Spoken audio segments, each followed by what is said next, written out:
es que más de una vez me he visto imposibilitado de presentarles cosas que definitivamente están íntimamente concatenados con el concepto de la energía, ¿no? Ya hemos cometido el error de hablar de energía sin haberle rascado suficiente, ¿no? Hemos hablado de la energía en relatividad especial, vimos la relación para la energía de Planck, hemos conectado las tres cosas, la energía de Planck, la energía de Newton, la de Einstein, y las hemos conectado entre ellas y establecido una conexión entre la frecuencia y la masa, ¿no? Y sin embargo, el concepto de energía todavía no lo hemos discutido, y la idea de hoy es discutirla, ¿no? Yo me acuerdo cuando entré a la Facultad de Ciencias, un día el profesor se puso a preguntarnos qué era la energía. Y estuvimos respondiendo todos qué cosa era la energía. Tengo la impresión de que fuimos construyendo el concepto, pero el maestro jamás nos dijo qué cosa era la energía. Y no es que el maestro no supiera qué cosa es la energía. La energía es un concepto que uno va construyendo y conforme uno va elaborando más y más, el concepto de repente resulta demasiado involucrado. Déjenme, para que no vaya a parecer que estoy diciendo cosas así raras, la definición moderna de la energía está ligada con aquella cantidad que se conserva en un sistema cuyo lagrangiano no depende explícitamente del tiempo. Esa es la definición moderna de energía. Aquello que se conserva en un sistema cuyo lagrangiano no depende explícitamente del tiempo. Está asquerosa la definición, pero es una definición excelente. Sin embargo, pues antes de llegar a esa definición, hay que cruzar un cierto camino. Yo quiero plantearles a ustedes el concepto de energía. Su raíz ciertamente es el concepto de trabajo, y con buena suerte posiblemente no dentro de poco tiempo pueda yo establecer la conexión entre lo que veamos hoy y la otra definición, la que les decía hace un momento, de que la energía es aquella cosa que se conserva cuando el lagrangiano no depende explícitamente del tiempo. Voy a pasar por un tema que todo el mundo cree dominar. Digo que todo el mundo cree dominar porque, a pesar de que es espantosamente sencillo, me he encontrado fallas en este concepto a todos los niveles de la carrera de física. También he dado clases en ingeniería, pero en ingeniería nada más he dado en los primeros semestres. Esto ya fue hace 30 años. Y también ahí falla el concepto. La falla del concepto no está conectada con las matemáticas, que de repente se vuelven muy reborujadas, ¿no? Es una falla de concepto. Y bueno, pues el objetivo de la plática del día de hoy es que pues tenga uno una idea más o menos clara de cuál de ellas es la que estamos aplicando por un lado. Apenas tengamos entendido a qué nos referimos, trataremos de dar un brinco para definir el concepto de energía. No el concepto completo de energía. El concepto completo de energía va a requerir más cosas de las que pienso presentar hoy. Pero lo que sí les puedo decir es que el concepto completo de energía, en última instancia, se reduce al concepto que les pienso presentar hoy. Entonces déjenme comenzar con la parte más sencilla, ¿no? El concepto de energía está íntimamente ligado con el de trabajo. Bueno, pues ahí les va la formulita, ¿no? Yo siempre estoy protestando contra las cosas gringas, pero digo, estos conceptos me llegaron en un libro en inglés, en muchos libros en inglés, así que pues utilizo letras en inglés, ¿no? Entonces esa W, pues es el trabajo, ¿no? Si ustedes lo leyeran en alemán tendría una A de Arbeit, o en italiano una L de laboro. Pero es chistoso, en todos los idiomas, Este concepto que yo les voy a presentar está conectado con esa cosa que le permite a uno ganarse el pan, ¿no? Y con sudor de la frente, ¿no? En física, entonces, definimos el trabajo como el producto de la fuerza por distancia. Voy a ponerles una un poquitito más elaborada que porque esta sí ya raya en la exageración. Es muy sencilla, pero a menudo no la puede uno utilizar, y no la puede uno utilizar porque la fuerza resulta demasiado variable conforme uno la está aplicando, ¿no? A veces inclusive da uno un empujón y deja uno de aplicar la fuerza, y entonces cuando uno ya no aplica fuerza, pues ya no sigue uno haciendo trabajo, ¿no? Pero el trabajo total sí lo puede uno interpretar como suma de trabajitos, ¿no? Entonces, esta expresión que yo les propongo a ustedes, donde esta que está acá es la fuerza y esto que está acá es la distancia. Déjenme hacerles una gráfica. Van a decir que para qué hacer una gráfica en un problema tan espantosamente sencillo, pero es que con la gráfica voy a poderles presentar a ustedes una situación que es más complicada, pero que también puede uno resolver, ¿no? Y esta expresión nueva que yo, bueno, entonces, para empezar una gráfica, ¿no? Entonces, yo podría estar poniendo aquí el desplazamiento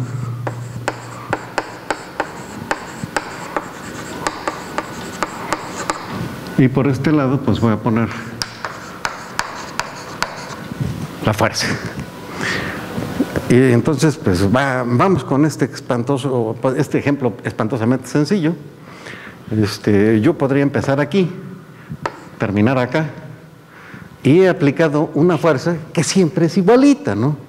Y siempre es igualita, entonces básicamente pues tengo un segmento de recta, es constante, siempre vale lo mismo, ¿no? Esta altura se mantiene constante. Ustedes ven que yo intenté pintar una paralela, pero no se me dan las paralelas, ¿no? Es paralela por construcción. Pero ven ustedes que el concepto ligado básicamente pues va a ser el producto de esta altura, que es la fuerza. Aquí acuérdense que aquí estoy graficando la fuerza, y esta distancia es esta diferencia de desplazamientos, pues es la distancia. Y entonces vean ustedes el trabajo en el fondo no es más que el calculito de la superficie de un rectángulo. Bueno, pues ya estoy preparado para presentarles a ustedes una situación un poco más elaborada, diferente. Esta es una singularidad, es difícil de producir en la naturaleza. Las fuerzas dependen del lugar donde están. Por ejemplo, la fuerza con que la Tierra jala a la Luna va aumentando conforme la Luna se acerca a la Tierra, ¿verdad? Y esta dependencia pues va como 1 entre R cuadrada, si no me falla mi ley de gravitación universal. Déjenme ponerles otra que varía igual. La fuerza eléctrica varía como 1 entre R cuadrada. ¿Por qué como 1 entre R cuadrada? Bueno, pues ese es el contenido de la ley de Coulomb. Hay, por el contrario, fuerzas que resultan proporcionales al desplazamiento, que es la fuerza que produce un resortito. Esta viene de la ley de Hooke. Estas son 3 grandes leyes de fuerza muy importantes que nos permiten resolver gran cantidad de problemas. Dense ustedes cuenta que todos los problemas que tienen que ver con la energía de los átomos están ligados precisamente con la fuerza como 1 entre R cuadrada, porque es la fuerza con la que atrae el núcleo a sus electrones. Entonces no resulta un ejemplo tonto, ni tampoco académico, es espantosamente importante. Y por otro lado, la fuerza del oscilador armónico, la del resortito, también resulta muy importante. Así que si llegáramos a tener una idea más o menos razonable de estos problemas, pues realmente podríamos resolver gran cantidad de dificultades.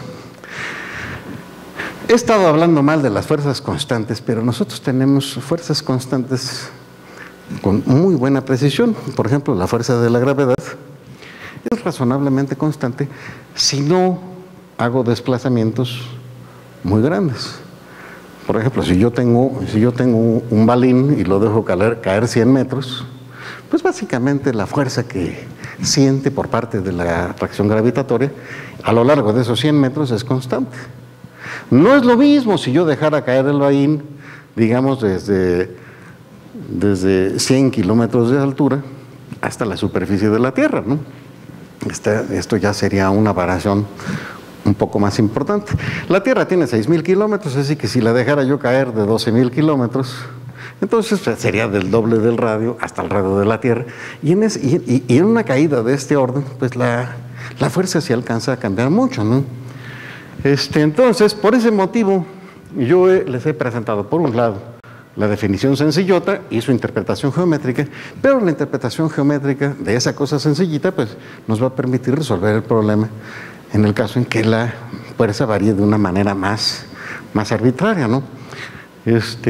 Déjenme proponerles una cosa de este estilo. Nuevamente, en el eje horizontal voy a poner el desplazamiento. Quiero medir de alguna manera la posición del sistema. Pues bien, podría ser, por ejemplo, el radio, el tamaño del radio que ubica un punto respecto del centro de la Tierra, o un radio que ubica un electrón desde el centro del átomo, ¿no? Y acá, nuevamente, voy a poner la fuerza que se aplica sobre el sistema. Ahora déjenme ponerles un dibujo, ¿no? Yo quisiera hacer muchos dibujos en uno solo. El caso es que si hago muchos dibujos en uno solo, entonces se me encochina la gráfica y deja de ser clara, ¿no? Pero si no lo hiciera yo, entonces las cosas quedan volando, ¿no? Lo que sí no pienso repetir es este diagrama de fuerza constante porque ya lo tengo acá, ¿no? Pero, por ejemplo, podríamos pintar la fuerza de atracción, la fuerza de atracción de la Tierra sobre, digamos, una persona o sobre la Luna, ¿no? Y entonces tendríamos una cosa de este estilo. En este caso, X sería la distancia a la Luna y yo tendría una cosa de ese estilo. Vean ustedes que les he pintado a ustedes una fuerza negativa. ¿Por qué? Porque pues, aquí está el cero de la fuerza, y todas las fuerzas son negativas. ¿Qué significa que sean negativas? Pues que van hacia atrás, están dirigidas, es decir, jala, la Tierra lo jala, ¿no? Déjenme decirles a ustedes que si por algún motivo, en lugar de la Tierra y la Luna, tuviera yo un protón y otro protón, pero un protón lo tengo que agarrar, ¿no? Entonces lo dejo fijo, entonces sería una fuerza de repulsión del mismo estilo, pero de repulsión.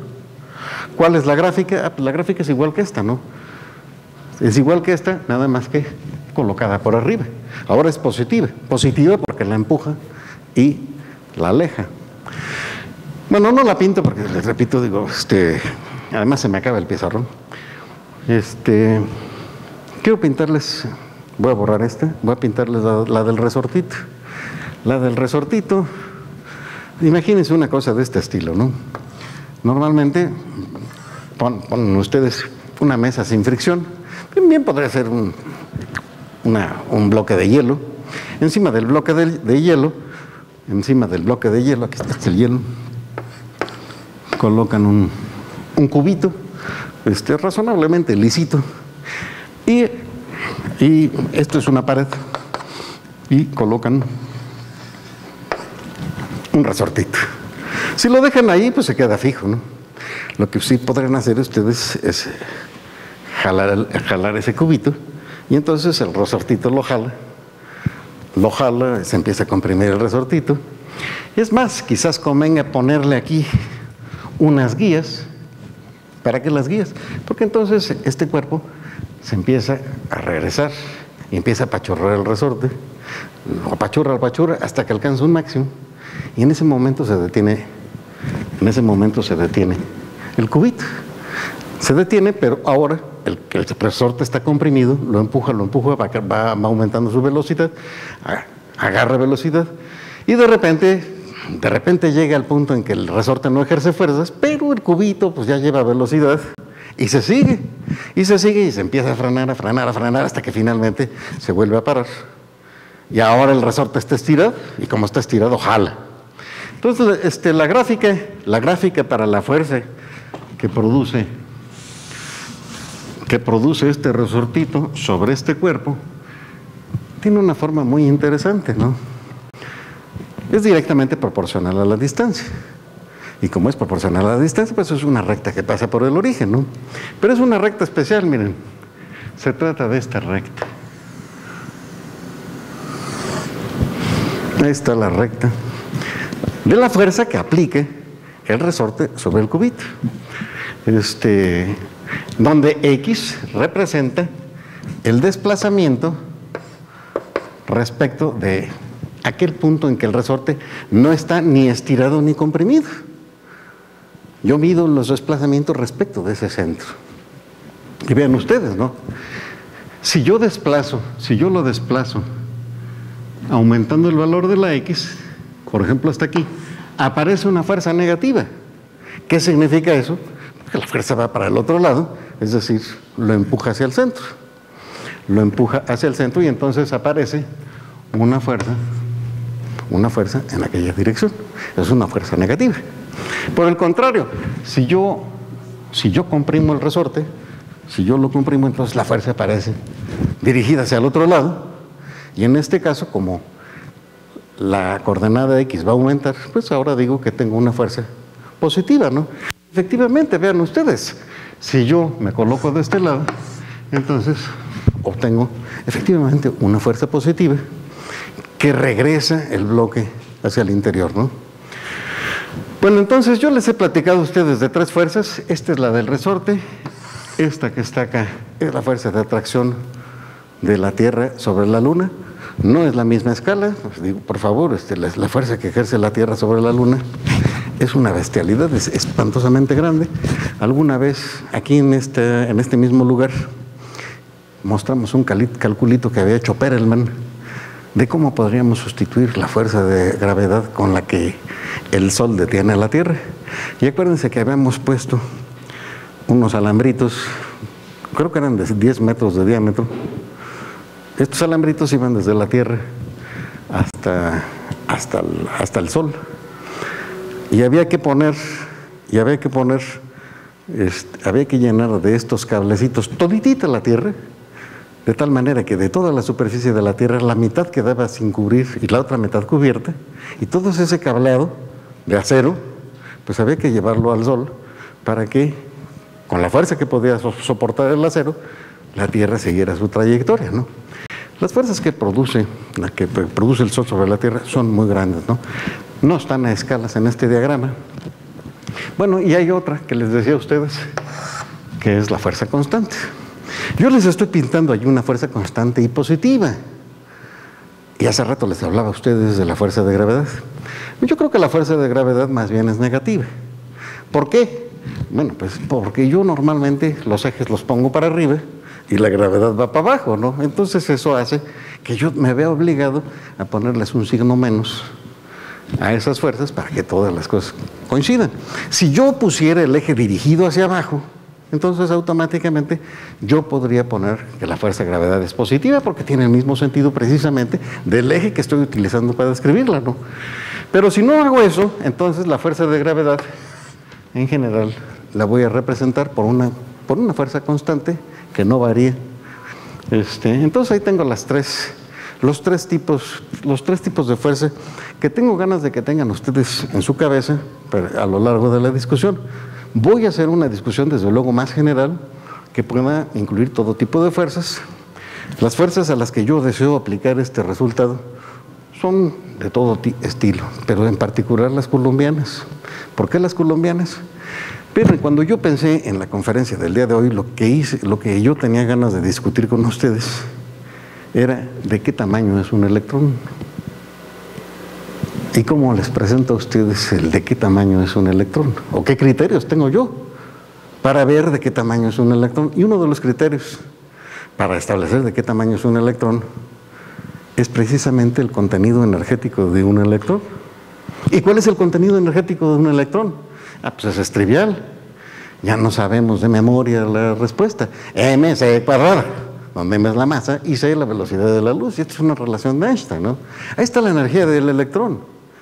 Pero el electrón es una carga eléctrica que llena todo el universo de campo eléctrico. ¿Podemos calcular la energía de ese campo eléctrico en todo el espacio? Claro que podemos. Y en el momento en que establecemos